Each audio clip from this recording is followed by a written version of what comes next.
মৌলিক অধিকার আপনাদের ক্ষুণ্ণ হচ্ছে, কী কী মৌলিক অধিকার ক্ষুণ্ণ হচ্ছে, আর সেই সাথে আপনাদের দাবিগুলোর মধ্যে অন্যতম একটি দাবি যে সংখ্যালঘুদের জন্য আলাদা একটি আইন করতে হবে।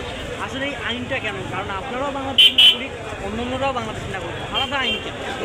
আলাদা আইন কেন সেটা আপনারা দেখতেই পেয়েছেন। যেমন 5ই আগস্টের পর থেকে আমাদের বিভিন্ন মন্দিরে কিন্তু হামলা হয়েছে এবং আমাদের সনাতনীদের বাড়ি ঘরে হামলা করা হয়েছে, অগ্নিসংযোগ করা হয়েছে। অনেক জায়গা থেকে আমাদের সনাতনী যে নারীরা বা আমার মতো কিশোরীরা তাদেরকে তুলে নিয়ে যাওয়া হয়েছে এবং এমনও অনেক ঘটনা পাওয়া গেছে যে তাদেরকে জোর করে ধর্মান্তরিত করা হয়েছে। তো এইসব নির্যাতনের বিরুদ্ধে আর কি আমরা অবস্থান করছি। কোন জেলায় বাড়ি আপনার? রংপুরে কোথায় কোথায় এরকম ঘটনা হয়েছে জানা আছে? রংপুরে যেমন 5ই আগস্টের পর আমাদের করুণাময়ী কালী মন্দিরে এরকম হয়েছিল। কোন জায়গায় এটা? এটা হচ্ছে পায়াচাই কালী মন্দিরে কি হয়েছিল? কি হয়েছে?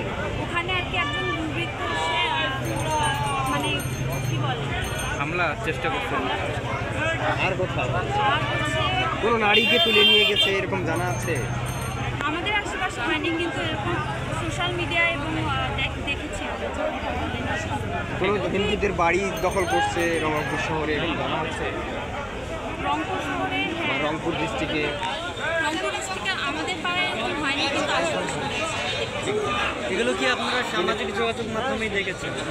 হ্যাঁ, সামাজিক যোগাযোগ মাধ্যমে দেখেছি এবং বিভিন্ন নেতাকর্মীরা এগুলো সচেতনতা